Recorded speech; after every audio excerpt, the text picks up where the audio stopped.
ನಮಸ್ಕಾರ. ಕನ್ನಡ ಒನ್ನೆಗೆ ಸ್ವಾಗತ. ನಾನು ನಿಮ್ಮ ಭಾಗ್ಯನಾರಾಯಣ ಬೊಗ್ಗವರಪು. ಬಿಹಾರ ಚುನಾವಣೆಗಳ ನಂತರ ನಿನ್ನೆ ಒಂದು ವಿಡಿಯೋ ಮಾಡಿ ನಿಮಗೆ ಹೇಳಿದ್ದೆ, ಲಾಲೂ ಪ್ರಸಾದ್ ಯಾದವ್ ಅವರ ಕುಟುಂಬ ಛಿದ್ರವಾಗಿದೆ ಅಂತ. ಅದಕ್ಕೆ ಕಾರಣಗಳು ಈಗ ಒಂದೊಂದೇ ಹೊರಗಡೆ ಬರ್ತಾ ಇದ್ದಾವೆ.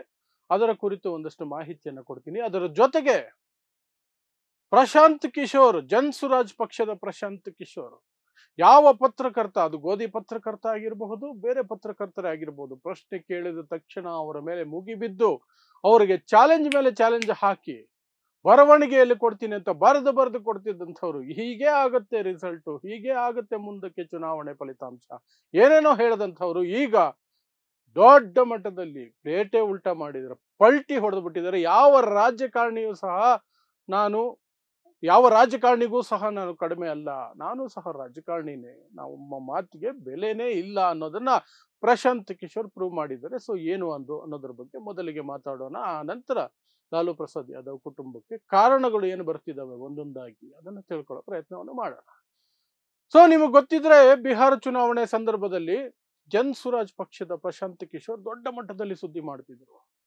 ಅವರ ಭವಿಷ್ಯಗಳನ್ನ ನುಡಿತಿದ್ರು, ಅವರ ಎಕ್ಸ್ಪೀರಿಯನ್ಸ್ ನ ಚಾಲೆಂಜ್ ಮಾಡ್ತಿದ್ರು. ಏನು ಅಂದ್ರೆ, ನಾನು ಎಲ್ಲ ಪಕ್ಷಗಳ ಜೊತೆ ಕೆಲಸ ಮಾಡಿದ್ದೀನಿ, ಅವರ ಸ್ಟ್ರಾಟಜಿಸ್ಟ್ ಆಗಿದ್ದೀನಿ. ಎಲೆಕ್ಷನ್ ಟೈಮಲ್ಲಿ ನನಗೆ ಗೊತ್ತು ಬಿಹಾರದ ಜನ ಏನು ಅಂತ. ನಾನು 3 ವರ್ಷ ಪಾದಯಾತ್ರೆ ಮಾಡಿದ್ದೀನಿ, 1000 ಕಿಲೋಮೀಟರ್ ಪಾದಯಾತ್ರೆ ಮಾಡಿದ್ದೀನಿ. ನನಗೆ ಗೊತ್ತು ರೀ ಬಿಹಾರ ಏನು ಅಂತ. ಇಲ್ಲಿ ಜಾತಿ ಮೇಲೆ ಮತ ಬೀಳೋದಿಲ್ಲ, ಜಾತಿ ಮೇಲೆ ಬೀಳಲ್ಲ, ನೋಡ್ತಾ ಇರಿ ಅಂತ ಹೇಳಿ ಒಂದು ಮುಖ್ಯವಾದ ವಿಚಾರವನ್ನ ಹೇಳಿದ್ರು. JDU ಇದೆಯಲ್ಲ, ನಿತೀಶ್ ಕುಮಾರ್ ಅವರ JDU ಪಕ್ಷ ಯಾವುದೇ ಕಾರಣಕ್ಕೂ ಸಹ 25 ಅಂಕಿಗಳನ್ನು ದಾಟೋದಿಲ್ಲ. 25 ಸೀಟಿಗಿಂತ ಒಂದೇ ಒಂದು ಸೀಟ್ ಜಾಸ್ತಿ ಬರೋದಿಲ್ಲ. ಹಾಗೇನಾದರೂ JDUಗೆ 25ಕ್ಕಿಂತ ಹೆಚ್ಚು ಸ್ಥಾನಗಳು ಬಂದರೆ ನಾನು ರಾಜಕೀಯ ನಿವೃತ್ತಿ ಘೋಷಣೆ ಮಾಡ್ತೀನಿ, ರಾಜಕೀಯದಲ್ಲಿ ಇರಲ್ಲ, ಬಿಟ್ಟು ಹೋಗ್ಬಿಡ್ತೀನಿ ನಾನು ಅಂತ ಡೈಲಾಗ್ ಕೊಡೋದು. ಅದನ್ನ ಮತ್ತೆ ಮತ್ತೆ ಒತ್ತಿ ಕೇಳಿದಾಗ ಬೇಕಾದ್ರೆ ಬರ್ಕೊಡ್ತೀನಿ ಅದನ್ನ. JDU ಯಾವುದೇ ಕಾರಣಕ್ಕೂ ಸಹ 25 ಸೀಟ್ ದಾಟಲ್ಲ ಮತ್ತು ನಿತೀಶ್ ಕುಮಾರ್ ಮುಖ್ಯಮಂತ್ರಿ ಆಗಲ್ಲ. ಆದ್ರೆ ಫಲಿತಾಂಶಗಳು ಬಂದಿದೆ, JDU 85 ಸೀಟುಗಳನ್ನು ಗೆದ್ದುಕೊಂಡಿದೆ.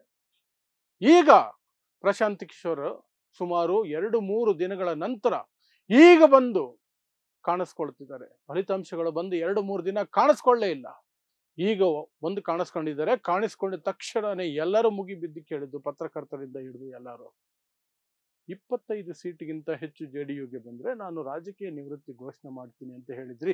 ಆ ಮಾತಿಗೆ ನೀವು ಇವತ್ತಿಗೂ ಬದ್ಧರಾಗಿದ್ದೀರಾ ಅಂತ. ಆದ್ರೆ ಪ್ರಶಾಂತ್ ಕಿಶೋರ್, ನಾನು ಯಾವ ರಾಜಕಾರಣಿಗೂ ಕಡಿಮೆ ಇಲ್ಲ, ರಾಜಕಾರಣಿಗಳ ಮಾತಿಗೆ ಬೆಲೆನೇ ಇಲ್ಲ ಅನ್ನೋ ರೀತಿಯಲ್ಲಿ ಉಲ್ಟಾ ಹೊಡೆದಿದ್ದಾರೆ. ನಾನು ಯಾವಾಗ ಹೇಳಿದ್ದೆ ಅಂತ ಫಸ್ಟ್ ಸ್ಟಾರ್ಟ್ ಮಾಡಿ, ಹೇಳಿದ್ಲ ಅಂತ ನಾನು ಹೇಳೋದಿಲ್ಲ, ಆದರೆ ಅವರು ಗೆದ್ದಿದ್ದು ದುಡ್ಡು ಕೊಟ್ಟು, ಮಹಿಳೆಯರಿಗೆ 10,000 ಕೊಟ್ಟು ನ್ಯಾಯವಾದ ಹಾದಿಯಲ್ಲಿ ಗೆದ್ದಿದ್ದಿದ್ರೆ ನಾನು ರಾಜೀನಾಮೆ ಕೊಡ್ತಿದ್ದೆ. ನಾನು ಯಾಕೆ ರಾಜೀನಾಮೆ ಕೊಡ್ಲಿ, ನಾನು ಯಾಕೆ ನಿವೃತ್ತಿ ಘೋಷಣೆ ಮಾಡಲಿ ಅಂತ ಒಂದು ಕಡೆ ಮಾತಾಡ್ತಾರೆ. ಇನ್ನೊಂದು ಕಡೆ ನಾನು ಯಾವ ಅಧಿಕಾರದಲ್ಲಿ ಇದ್ದೀನಿ ಅಂತ ನಾನು ರಾಜೀನಾಮೆ ಕೊಡೋಕೆ ಸಾಧ್ಯ ಇಲ್ಲ, ನಾನು ಯಾವ ಅಧಿಕಾರದಲ್ಲೂ ಇಲ್ಲ, ರಾಜೀನಾಮೆ ಯಾವುದಕ್ಕೆ ಅಂತ ಕೊಡ್ಲಿ ಅಂತ ಇನ್ನೊಂದು ಕಡೆ ಡೈಲಾಗ್ ಹೊಡೆದು, ಒಟ್ಟಿನಲ್ಲಿ ಹೀಗೆ ಹಾಗೆ ಪಲ್ಟಿ ಹೊಡೆದು ಉಲ್ಟಾ ಹೊಡೆದು ಬಿಟ್ಟು ಮುಗಿಸ್ಬಿಟ್ರು. ನಾನು ರಾಜಕಾರಣಿ, ನಾನು ಮಾತಾಡೋ ಮಾತುಗಳಿಗೆ, ರಾಜಕಾರಣಿಗಳು ಮಾತಾಡೋ ಮಾತಿಗೆ ಯಾವುದೇ ಬೆಲೆ ಇರಲ್ಲ. ಆ ಕ್ಷಣಕ್ಕೆ, ಆ ದಿನಕ್ಕೆ, ಯಾವ ವೇದಿಕೆ ಮೇಲೆ ಇರ್ತೀವೋ, ಯಾವ ಪಕ್ಷದಲ್ಲಿ ಇರ್ತೀವೋ ಅದಕ್ಕೆ ತಕ್ಕಂತೆ ಮಾತಾಡ್ತೀವಿ. ಅದನ್ನ ಅಲ್ಲೇ ಮರ್ತು ಬಿಡ್ಬೇಕು, ನೀವು ಮರ್ತು ಬಿಡ್ಬೇಕು, ನಾನು ಮರ್ತು ಬಿಡ್ಬೇಕು ಅನ್ನೋ ರೀತಿಯಲ್ಲಿ ಈಗ ಈ ಡೈಲಾಗ್ ಅನ್ನ ಹೇಳಿದ್ದಾರೆ. ಅದ್ರ ಜೊತೆಗೆ ಹೇಳ್ತಾರೆ, ನಾನು ಎಲ್ಲೂ ಹೋಗ್ತಿಲ್ಲ, ಬಿಹಾರದಲ್ಲೇ ಇರ್ತೀನಿ, ಬಿಹಾರದ ಜನತೆಯ ಧ್ವನಿಯಾಗಿರ್ತೀನಿ, ನನ್ನ ಹೋರಾಟ ಮುಂದುವರಿಯುತ್ತೆ ಅಂತ ಡೈಲಾಗ್ ಹೊಡೆದರು. ಅಲ್ಲಿಗೆ ಅವರು ಬರ್ಕೊಡ್ತೀನಿ, ಚಾಲೆಂಜ್ ಮಾಡ್ತೀನಿ, ಏನೇನೋ ಹೇಳಿದ್ದೆಲ್ಲವೂ ಸಹ ಸುಮ್ಮನೆ ಆ ಕ್ಷಣಕ್ಕೆ ಕೊಟ್ಟಂತಹ ಭಾವಾವೇಶದ ಡೈಲಾಗುಗಳು ಅಥವಾ ಬಿಲ್ಡಪ್ಗಳು ಅಂತ ಸ್ಪಷ್ಟವಾಗಿ ಅರ್ಥ ಆಯಿತು. ಪ್ರಶಾಂತ್ ಕಿಶೋರ್ ಉಲ್ಟಾ ಪಾರ್ಟಿ ಅಂತ ಈಗ ಬ್ರ್ಯಾಂಡ್ ಆಗೋಯ್ತು. ಅದು ಒಂದಾದ್ರೆ, ಇನ್ನೊಂದು ನಿಮಗೆ ಆಲ್ರೆಡಿ ಒಂದು ವಿಡಿಯೋ ಮಾಡಿದ್ದೆ, ಅದರಲ್ಲಿ ಎಕ್ಸ್ಪ್ಲೇನ್ ಮಾಡಿದ್ದೆ ಹೇಗೆ ಲಾಲೂ ಕುಟುಂಬ ಬಿಹಾರದ ಚುನಾವಣಾ ಫಲಿತಾಂಶಗಳ ನಂತರ ಛಿದ್ರ ಆಗೋಗಿದೆ, ಅವರವರ ಕುಟುಂಬದ ಒಳಗಡೆನೆ ಜಗಳ ಆಗಿದೆ. ಆಲ್ರೆಡಿ ತೇಜ್ ಪ್ರತಾಪ್ ಯಾದವ್ ಆಚೆ ಹೋಗಿದ್ದಾರೆ ಬಿಕಾಸ್ ಆಫ್ ಪರ್ಸನಲ್ ಫ್ಯಾಮಿಲಿ, ಅವ್ರದ್ದೇನೋ ವೈವಾಹಿಕ ಜೀವನದ ಇಶ್ಯೂ ಇಟ್ಕೊಂಡು ಲಾಲೂ ಪ್ರಸಾದ್, ಆ ವಿವರಗಳನ್ನು ಇನ್ನೊಂದು ವಿಡಿಯೋದಲ್ಲಿ ಕೊಟ್ಟಿದ್ದೇನೆ. ಆದರೆ ಈಗ ನಿಮಗೆ ಗೊತ್ತಿರೋ ಹಾಗೆ, ಆಲ್ರೆಡಿ ಹೇಳಿರೋ ಹಾಗೆ, ತೇಜಸ್ವಿ ಯಾದವ್ ಅವರ ಅಕ್ಕ ರೋಹಿಣಿ ಆಚಾರ್ಯ, ನನ್ನನ್ನು ತೇಜಸ್ವಿ ಯಾದವ್ ಚಪ್ಪಲಿಯಲ್ಲಿ ಹೊಡೆಯಕ್ಕೆ ಬಂದ, ನನ್ನ ಮೇಲೆ ಚಪ್ಪಲಿ ಎಸ್ತಿದ್ದಾನೆ, ಈ ಸೋಲಿಗೆ ನಾನೇ ಕಾರಣ ಅನ್ನೋಂಥ ರೀತಿಯಲ್ಲಿ ಮಾತಾಡಿದ್ದಾನೆ, ದೂಷಿಸಿದ್ದಾನೆ, ಬೈದಿದ್ದಾನೆ. ಹಾಗಾಗಿ ನಾನು ಪಾಲಿಟಿಕ್ಸ್ ಅನ್ನೇ ಬಿಡ್ತಾ ಇದ್ದೀನಿ, ರಾಜಕೀಯನೇ ಬಿಡ್ತಾ ಇದ್ದೀನಿ, ಅದರ ಜೊತೆಗೆ ಕುಟುಂಬನೂ ತ್ಯಜಿಸ್ತಾ ಇದ್ದೀನಿ, ನನಗೂ ಈ ಕುಟುಂಬಕ್ಕೆ ಇನ್ಮೇಲೆ ಸಂಬಂಧ ಇಲ್ಲ ಅಂತ ಹೊರಟೇ ಹೋದ್ರು ಮನೆಯಿಂದ. ಅವ್ರು ಹೋದ ಬೆನ್ನಲ್ಲೇ ಇನ್ನ 3 ಜನ ಅಕ್ಕಂದರು ಸಹ ಹೊರಟು ಹೋದ್ರು. ಯಾರು ಈಗ ಮನೆಯಲ್ಲಿ ಇಲ್ಲ. ಬರೀ ತೇಜಸ್ವಿ ಯಾದವ್, ಲಾಲು ಯಾದವ್ ಗಂಡ ಹೆಂಡತಿ ಸದ್ಯಕ್ಕೆ ಬಂದಿರುವಂತಹ ಮಾಹಿತಿಯ ಪ್ರಕಾರ. ಸೊ ಅದಕ್ಕೆ ಇನ್ಕ್ಲೂಡ್ ಆಗುವಂತಹ ಬೆಳವಣಿಗೆಗಳೇನು ಅನ್ನೋದ್ರ ಬಗ್ಗೆ ರೋಹಿಣಿ ಆಚಾರ್ಯ ಕೊಟ್ಟಿರುವಂತಹ ಕೆಲವು ಎಕ್ಸ್ಪ್ಲನೇಷನ್ಗಳು ಈಗ ಹೊರಗಡೆ ಬರ್ತಾ ಇದ್ದಾವೆ. ಏನ್ ನಡೀತು ಅನ್ನೋದ್ರ ಬಗ್ಗೆ ಅಲ್ಲಿ ಗೊತ್ತಾಗ್ತಿದೆ. ತೇಜಸ್ವಿ ಯಾದವ್ ಏನ್ ಹೇಳಿದ್ರು, ಲಾಲು ಏನ್ ಹೇಳಿದ್ರು, ಮತ್ತೆ ರೋಹಿಣಿ ಆಚಾರ್ಯ ಯಾವ ರೀತಿ ಅದನ್ನ ನಿಭಾಯಿಸಿದ್ರು ಅನ್ನೋದನ್ನ ತಿಳಿಸ್ತೀನಿ. ಲಾಲು ಪ್ರಸಾದ್ ಯಾದವ್ ಮೊದಲ ಬಾರಿಗೆ ಅದರ ಬಗ್ಗೆ ಪ್ರತಿಕ್ರಿಯೆ ಕೊಟ್ಟಿದ್ದಾರೆ. ತಮ್ಮ MLA ಗಳ ನಡುವೆ ಕೂತ್ಕೊಂಡು ಮೀಟಿಂಗ್ ಮಾಡಬೇಕಾದ್ರೆ ಹೇಳಿದ್ದಾರೆ, ಇದು ನನ್ನ ವೈಯಕ್ತಿಕ ವಿಚಾರ, ನಾನು ಹ್ಯಾಂಡಲ್ ಮಾಡ್ಕೊಳ್ತೀನಿ, this is my personal problem ಅಂತ ಹೇಳ್ಕೊಂಡಿದ್ದಾರೆ. ಇನ್ನೊಂದು ಕಡೆ ತೇಜಸ್ವಿ ಯಾದವ್, ನನಗೆ ಮನ ನೊಂದಿದ್ದೀನಿ, ಪಕ್ಷ ನೋಡ್ಲಾ, ಕುಟುಂಬ ನೋಡ್ಲಾ, ತಲೆ ಕೆಟ್ಟೋಗಿದೆ, ನಾನು ವಿಪಕ್ಷ ನಾಯಕ ಆಗೋದಿಲ್ಲ, ನೀವು ಬೇರೆ ಯಾರನ್ನಾದ್ರೂ ಮಾಡ್ಕೊಳ್ಳಿ ಅಂತಂದ್ರು. ಆದ್ರೆ ಲಾಲು ಪ್ರಸಾದ್ ಯಾದವ್ ಕೈ ಸನ್ನೆ ಕಣ್ ಸನ್ನೆ ಏನೇನೋ ನಡೀತಂತೆ ಮೀಟಿಂಗ್ ಅಲ್ಲಿ.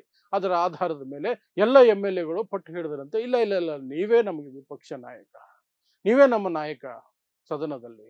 ಸೊ ಅಫಿಷಿಯಲಿ ವಿಪಕ್ಷ ನಾಯಕ ಆಗ್ತಾರೆ ಇವರು, ನಾಯಕ ಇಲ್ಲ ಆದ್ರೆ ಅಲ್ಲಿ ವಿಪಕ್ಷ ನಾಯಕ ಆಗ್ತಾರೆ.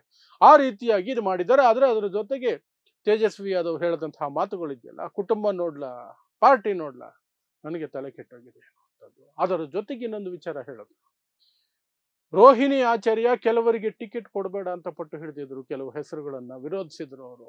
ಆದ್ರೆ ನಾನು ಅವ್ರ ಮೇಲೆ ನಂಬಿಕೆ ಇಟ್ಟು ಟಿಕೆಟ್ ಕೊಟ್ಟೆ, ಅಲ್ಲಿ ನಮಗೆ ಜಗಳ ಶುರುವಾಯಿತು. ಸೊ ಅವರೇ ಹೇಳಿರೋ ಹಾಗೆ ಅಲ್ಲಿಂದಲೇ ಶುರು ಆಗಿರಬೇಕು. ಆದರೆ ಪ್ರಚಾರದ ಸಂದರ್ಭದಲ್ಲಿ ಅದು ಹೊರಗಡೆ ಬಿದ್ದಿರಲಿಲ್ಲ. ರೋಹಿಣಿ ಆಚಾರ್ಯ ತೇಜಸ್ವಿ ಯಾದವ್ಗೋಸ್ಕರ ಹಗಲಿರುಳು ಪ್ರಚಾರದಲ್ಲಿದ್ರು, ಕೆಲಸ ಮಾಡ್ತಾನೆ ಇದ್ರು, ಸೋಷಿಯಲ್ ಮೀಡಿಯಾ ಹ್ಯಾಂಡಲ್ ಮಾಡ್ತಿದ್ರು, ಅವ್ರ ಕ್ಷೇತ್ರಕ್ಕೆ ತೇಜಸ್ವಿ ಯಾದವ್ ಕ್ಷೇತ್ರಕ್ಕೆ ಹೋಗಿ ಪ್ರಚಾರ ಮಾಡ್ತಿದ್ರು, ಎಲ್ಲ ಮಾಡ್ತಿದ್ರು. ಆದ್ರೆ ಯಾವಾಗ ಈ ಸೋಲಾಯ್ತು, ಆಗ ತೇಜಸ್ವಿ ಯಾದವ್, ಈಗ ಬರ್ತಿರುವಂತಹ ಮಾಹಿತಿ ಮೂಲಗಳ ಪ್ರಕಾರ ತೇಜಸ್ವಿ ಯಾದವ್ ತಾಳ್ಮೆ ಕಳ್ಕೊಂಡು ಅಕ್ಕನ ಮೇಲೆ ರೇಗಾಡಿದ್ದಾರೆ, ರೋಹಿಣಿ ಆಚಾರ್ಯ ಮೇಲೆ. ನೀನು ಆರಂಭದಿಂದಲೂ ಸಹ ಅಡ್ಡಗಾಲ ಹಾಕೊಂಡು ಬಂದೆ, ಅವ್ರಿಗೆ ಟಿಕೆಟ್ ಕೊಡಬೇಡ, ಇವ್ರಿಗೆ ಟಿಕೆಟ್ ಕೊಡಬೇಡ, ನಿನ್ನಿಂದಲೇ ಸೋತಿದ್ದು ನಾನು, ನೆಮ್ಮದಿಯಾಗಿ ಏನು ಮಾಡೋದಕ್ಕೆ ಬಿಡಲಿಲ್ಲ ಅಂತೆಲ್ಲ ರೇಗಾಡಿದ್ದಾರೆ. ಅದು ತಾರಕಕ್ಕೆ ಹೋಗಿ ಚಪ್ಪಲಿ ಎಸೆಯೋವರೆಗೂ ಹೋಗಿದೆ. ತೇಜಸ್ವಿ ಯಾದವ್ ಚಪ್ಪಲಿ ಎಸ್ತಿರೋದು ನಿಜ ಅನ್ನುವಂತಹ ಮಾಹಿತಿಗಳು ಬರ್ತಾ ಇದೆ. ಸೊ ಆ ಹಿನ್ನೆಲೆಯಲ್ಲಿ ರೋಹಿಣಿ ಆಚಾರ್ಯ ಮನೆ, ಕುಟುಂಬ ಮತ್ತು ರಾಜಕೀಯವನ್ನೇ ತ್ಯಜಿಸುವಂತಹ ನಿರ್ಧಾರಕ್ಕೆ ಬಂದಿದ್ದಾರಾ ಅಂತ. ಮನೆ ಬಗ್ಗೆ ಅವ್ರಿಗೆ ಎಷ್ಟು ಪ್ರೀತಿ ಅನ್ನೋದನ್ನ ಒಂದು ಉದಾಹರಣೆಯಾಗಿ ನೋಡೋದಾದ್ರೆ, ಲಾಲು ಪ್ರಸಾದ್ ಯಾದವ್ ಕಿಡ್ನಿ ವೈಫಲ್ಯದಿಂದ ಬಳಲ್ತಿರ್ಬೇಕಾದ್ರೆ 2022ರಲ್ಲಿ 2 ಕಿಡ್ನಿ ಹೋಗಿತ್ತು ಅವ್ರಿಗೆ. ಆಗ ಇದೇ ರೋಹಿಣಿ ಆಚಾರ್ಯನೇ ತಂದೆಗೆ ಕಿಡ್ನಿ ಕೊಟ್ಟಿದ್ದು. ಲಾಲು ಪ್ರಸಾದ್ ಯಾದವ್ ಬದುಕಿರೋದು ಈಗ ಮಗಳ ಕಿಡ್ನಿ. ಅಷ್ಟು ಪ್ರೀತಿ ಮಾಡ್ತಿದ್ದ ಕುಟುಂಬ, ಅಷ್ಟು ಪ್ರೀತಿ ಮಾಡ್ತಿದ್ದ ತಂದೆ ತಮ್ಮನನ್ನು ಸಹ ಬಹಳ ಪ್ರೀತಿಯಿಂದ ನೋಡ್ಕೊಳ್ತಿರೋದು ಪಬ್ಲಿಕ್ ಅಲ್ಲೇ ಗೊತ್ತಾಗ್ತಿತ್ತು. ಅದೆಲ್ಲವನ್ನು ತ್ಯಜಿಸಿ ಈಗ ನನಗೂ ಈ ಕುಟುಂಬಕ್ಕೂ ಸಂಬಂಧನೇ ಇಲ್ಲ, ಯಾಕೆಂದ್ರೆ ನನ್ನ ಕಿಡ್ನಿ ಕೊಟ್ಟಿದ್ದನ್ನು ಸಹ ಇವರು ಏನೋ ಒಂದು ರೀತಿಯಾದಂತಹ ಕಲ್ಮಶ ಅಂತ ನೋಡಿದ್ದಾರೆ. ಡರ್ಟಿ ಕಿಡ್ನಿ ಅಂತ ಕೆಲವರು ಕರೆದ್ರು RJD ನಾಯಕರು, ತೇಜಸ್ವಿ ಯಾದವ್ ಜೊತೆಯಲ್ಲಿರುವಂತಹ ನಾಯಕರು. ಯಾಕೆಂದ್ರೆ ನಾನು ಒಂದು ಟಿಕೆಟ್ಗಾಗಿ ಅಥವಾ ದುಡ್ಡಿಗಾಗಿ ನನ್ನ ತಂದೆಗೆ ಕಿಡ್ನಿ ಕೊಟ್ಟಿದ್ದಾನೆ ಅಂತ ಆರೋಪ ಮಾಡಿದ್ದಾರೆ, ವಿಚ್ ಐ ಡೋಂಟ್ ಅಕ್ಸೆಪ್ಟ್ ಅನ್ನುವಂತಹ ಆರೋಪಗಳನ್ನು ಸಹ ರೋಹಿಣಿ ಆಚಾರ್ಯ ಮಾಡಿದ್ದಾರೆ. ಸೊ ಇದಿಷ್ಟು ಲಾಲು ಕುಟುಂಬದಲ್ಲಿ ನಡೆದಿರುವಂತಹ ಫ್ಯೂಡ್ ಏನಿದೆ, ಗಲಾಟೆಗಳೇನಿದ್ದಾವೆ, ರಂಪಾಟ, ಅದರ ಮುಂದುವರಿದ ಮಾಹಿತಿ. ಮತ್ತೆ ಆರಂಭದಲ್ಲಿ ನಿಮಗೆ ಪ್ರಶಾಂತ್ ಕಿಶೋರ್ ಯಾವ ರೀತಿ ಉಲ್ಟಾ ಹೊಡೆದ್ರು ಅನ್ನೋದ್ರ ಬಗ್ಗೆ ವಿವರಿಸಿದ್ದೀನಿ ಅಷ್ಟೇ. ಸೊ ನೋಡ್ತಾ ಇರಿ ಸಮ ಸಮಾಜಕ್ಕಾಗಿ ಕನ್ನಡ 1 ನ್ಯೂಸ್. ನಮಸ್ಕಾರ.